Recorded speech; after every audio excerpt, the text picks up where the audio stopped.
गुजरातच्या अहमदाबादमध्ये प्रवासी विमान कोसळून मोठी दुर्घटना घडली आहे.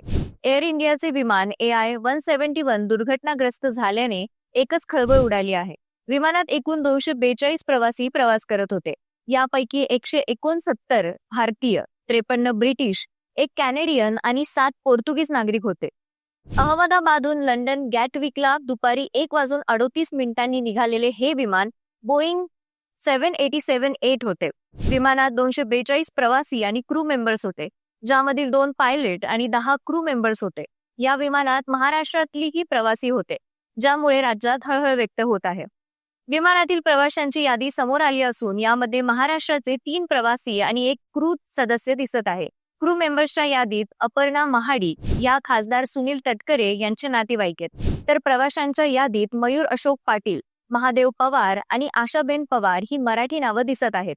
नावांवरून हे सर्व महाराष्ट्रातील असावं असे दिसत आहेत, मात्र याबाबत अधिकृत माहिती देण्यात आलेली नाहीये.